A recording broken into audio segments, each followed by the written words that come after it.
ताराणीच्या आणखी एका एपिसोडमध्ये आपलं सहर्ष स्वागत। गावकुसाशी जोडलेला चेहरा, शेतकऱ्यांच्या हक्कासाठी लढणारा नेता, तरुणाईचा आवाज आणि लोकांसाठी नेहमी उपलब्ध राहणारे जननायक, अर्थात राधानगरी आजरा भुदरगड तालुक्याचे शिवसेनेचे उपजिल्हा प्रमुख प्रकाश पाटील सर आज आपल्या स्टुडिओमध्ये उपस्थित आहेत आणि खास वाढदिवसानिमित्त आज आम्ही त्यांना आमंत्रित केलेलं आहे। सर, मी प्रथम तुम्हाला वाढदिवसाच्या शुभेच्छा देते आणि या वाढदिवसानिमित्त नेमका तुमचा काय संकल्प असणार आहे?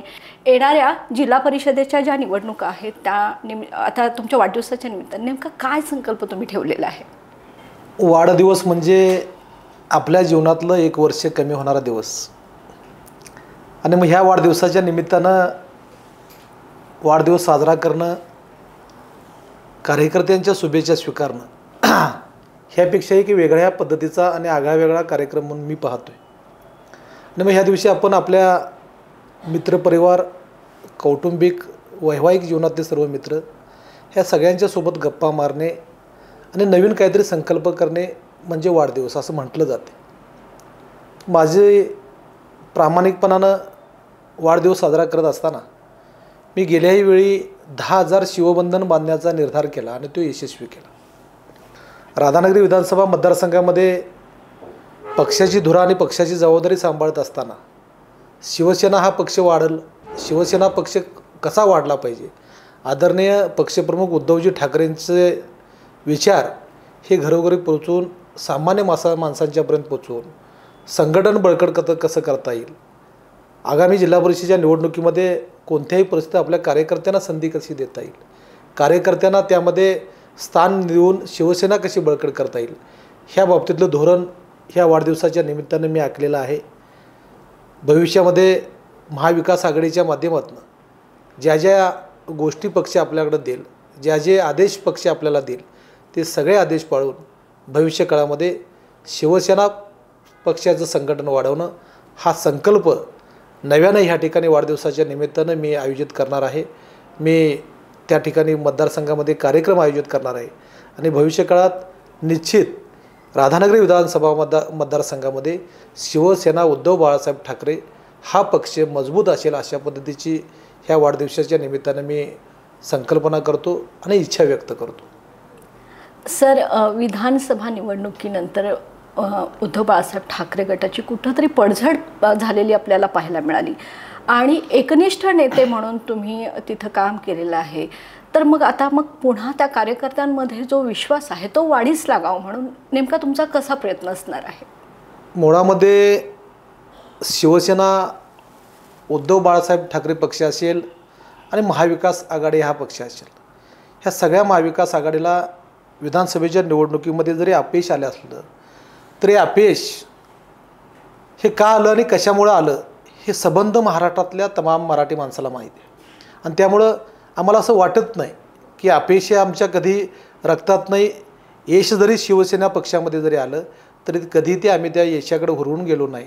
शिवसेना ही बाळासाहेबांनी अशी एक संघटना तयार केलेली आहे की सामान्य माणसाच्या न्याय हक्कासाठी लढणारी संघटना, मराठी माणसाला न्याय देणारी संघटना, जनतेचे जिव्हाळ्याचे प्रश्न रस्त्यावर घेऊन उतरणारी शिवसेना, अशा पद्धतीचं शिवसेनेचं संघटना असल्यामुळं कधीही आम्हाला शिवसेनेच्या पडझडीबद्दल वाटलं नाही। निश्चित ह्या निवडणुकीमध्ये अपयश जरी आलं असलं तरी अपयश हे EVM मशीनमुळं आलं आणि महायुतीचा जो विजय आहे तो EVMमुळं झाला। त्यामुळे हे सगळ्यात महाराष्ट्रातल्या तमाम जनतेला माहिती आहे। त्यामुळं भविष्यकाळात तीच परिस्थिती, तीच ऊर्जा, तीच ताकद, तेच पदाधिकारी आज ही शिवसेना उद्धव बाळासाहेब ठाकरे यांच्यासोबत आहेत। त्यामुळे शिवसेनेची पडझड ही किती जरी झाली असं वाटत असेल तर आमच्या दृष्टिकोनातून आम्ही तिकडं फारसं लक्ष देत नाही। शिवसैनिक हा त्याच ठिकाणी आहे, जे लोक आलेत ते निघून गेलेत, त्यामुळे पडझड ही शिवसेनेची राहणार नाही। भविष्यकाळात माझ्यासारख्या सर्वसामान्य कार्यकर्ते हे आदरणीय उद्धवजींच्या पाठीशी राहतील। पुन्हा नव्या जोमानं महाराष्ट्रामध्ये पुन्हा उद्धवजी ठाकरे साहेबांना मुख्यमंत्री करतील अशा पद्धतीची भूमिका आणि संकल्प घेऊन या ठिकाणी आम्ही काम करतो। आता तुमच्या वाढदिवसानिमित्त तुम्ही हा संकल्प केलेला आहे, पण हा केवळ औपचारिक राहणार नाही याची काय खात्री द्याल? आणि दुसरी गोष्ट म्हणजे तुम्ही जो आता जिल्हा परिषद आणि ग्रामपंचायतीची निवडणूक आहे, मग या संकल्पनेला कशी दिशा मिळणार? काही दिवसापूर्वी आदरणीय पक्षप्रमुख उद्धवजी ठाकरे साहेबांनी आम्हा सगळ्या कार्यकर्त्यांना एक आदेश दिले आहेत की तळागाळामध्ये शिवसेना जनतेच्या अनेक प्रश्नावर त्या ठिकाणी महायुतीकडून ज्या पद्धतीची दिशाभूल चालू आहे ते अनेक प्रश्न घेऊन रस्त्यावर या अशा पद्धतीच्या सूचना दिल्यानंतर कोल्हापूर जिल्ह्यामध्ये असेल, विशेषतः माझ्या मतदारसंघामध्ये असतील, अनेक जनतेचे जिव्हाळ्याचे प्रश्न घेऊन सातत्यानं आम्ही रस्त्यावर आहे. आणि त्यामुळं महायुती सरकारचे असणाऱ्या ज्या फसव्या घोषणा, ह्या फसव्या घोषणांचा पर्दाफाश करण्याचं काम शिवसेना म्हणून आम्ही ह्या ठिकाणी करतो आहे. त्यामुळे कुठल्याही परिस्थितीत ह्या सरकारनं ज्या ज्या पद्धतीची आश्वासनं दिली ती सगळी आश्वासनं खोटी ठरली असल्यानं शिवसेनेबद्दल आज ही सहानुभूती आहे. आदरणीय पक्षप्रमुख उद्धवजी ठाकरेंच्याबद्दल मतदारसंघामध्ये प्रचंड सहानुभूती आजही जनतेच्या मनामध्ये आहे.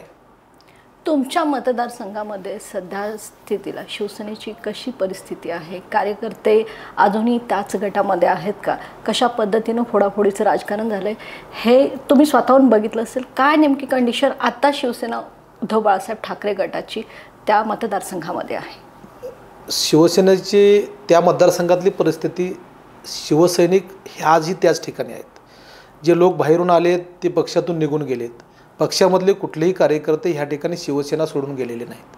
त्यामुळे शिवसेनेचा शिवसैनिक हा बाळासाहेब आणि उद्धवसाहेबांच्या विचाराशी एकनिष्ठ आहे. आणि आज रोजी महाविकास आघाडी म्हणून आदरणीय बंटी पाटील साहेब असतील, शरद पवार पक्षाचे ह्याच ठिकाणचे नेते असतील, आमचे शिवसेनेचे सन्माननीय सर्व नेते असतील, ही सगळे नेते मंडळी एकजुटीनं एक दिलानं पक्षाचा जो आदेश येईल त्या आदेशाचं पालन करून ह्या ठिकाणी काम करत आहेत. त्यामुळे पडझड वाटत नाही. ज्यावेळी आपल्याला एकंदरीत पडझड वाटते त्यावेळी एका सहकारी मित्राचा आपण सोबत हातात हात घेऊन काम करतो आहे. आणि अशा पद्धतीची जी महाविकास आघाडी आहे ही आघाडी एकमेकाला निश्चितपणानं सांभाळून नेईल आणि भविष्यकाळात ह्या आघाडीचा विजय ह्या कोल्हापूर जिल्ह्यामध्ये होईल. आता येणाऱ्या जिल्हा परिषद किंवा पंचायत समितीच्या ज्या निवडणुका असणार आहेत, काय नेमका अजेंडा तुमचा असणार आहे? जिल्हा परिषद आणि पंचायत समितीच्या निवडणुका ह्या महाविकास आघाडीच्या माध्यमातून लढल्या जातील. कारण अनेक वेळा जिल्ह्याच्या नेत्यांनी सांगितलेलं आहे की महाविकास आघाडीच्या माध्यमातून ह्या ठिकाणी आपल्याला एकत्र लढायचं आहे. पंचायत समिती असेल, जिल्हा परिषद असेल, तिन्ही पक्षाचे लोक एकत्र बसून 100% ह्या ठिकाणी चांगला यशस्वी तोडगा काढतील. सगळ्या तळातल्या सर्वसामान्य कार्यकर्त्याला संधी देतील. आणि ह्यावेळीची जी संधी आहे, ज्यावेळी विधानसभेला ज्या पद्धतीची भूमिका ह्या मतदारांच्या लक्षात आली की आपल्याला फसवलं गेलं आहे, आपलं मत चोरीला गेलं आहे, अशा पद्धतीच्या भावना मनामध्ये आल्यामुळं निश्चितपणे ह्या विभागातला महाविकास आघाडीचा प्रत्येक सर्वसामान्य घटक ताकदीनं शक्तीनं ह्या निवडणुकीमध्ये उतरेल आणि महायुतीचा 100% पराभव केल्याशिवाय स्वस्थ बसणार नाही, अशा पद्धतीची भूमिका आणि निर्धार आम्ही सर्व कार्यकर्त्यांनी ह्या ठिकाणी केला आहे. आता अनेक लोक, वेगवेगळ्या पक्षातील लोक ज्यांची सत्ता आहे त्या भाजप महायुती पक्षामध्ये समाविष्ट होत आहेत. तर साहजिकच आहे की त्यांची मोर्चे बांधणी जी आहे ते मोठ्या प्रमाणावर होते. तर अशा वेळी त्याला टक्कर देण्यासाठी तुमची योजना नेमकी काय असणार आहे?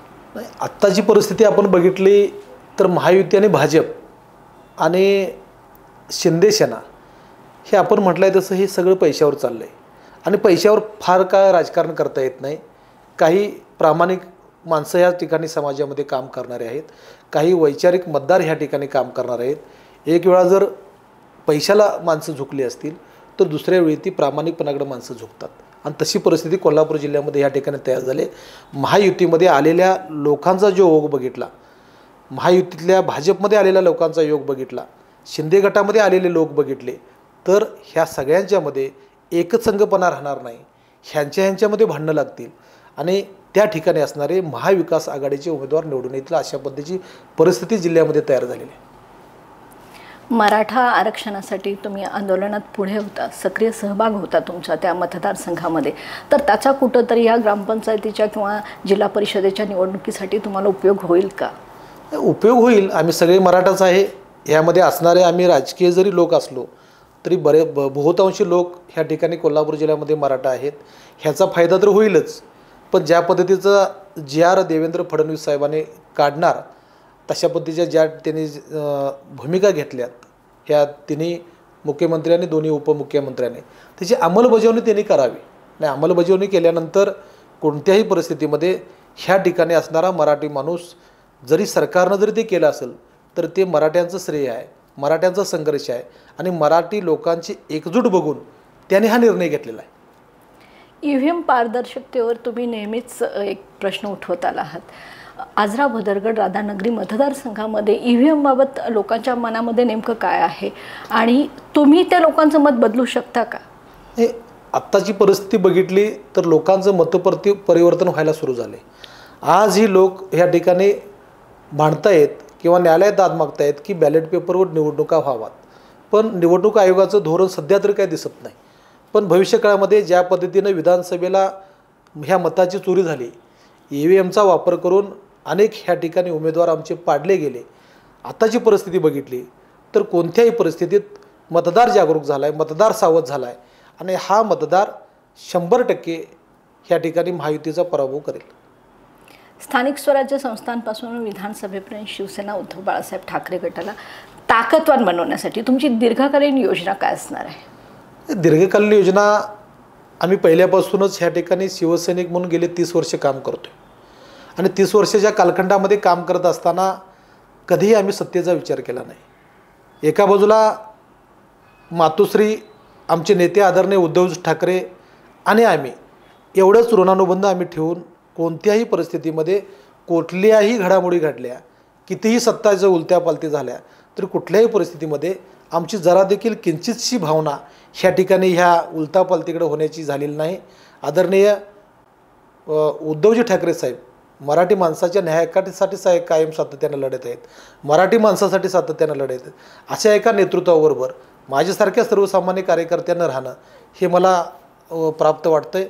त्यामुळे भविष्यकाळामध्ये ठाकरे आणि आम्ही असं जे काही नातं ऋणानुबंधाचं आहे हे कायम राहील आणि सत्ता असो किंवा नसो शिवसेना या पक्षासाठी 24 तास आम्ही सातत्यानं काम करत राहू.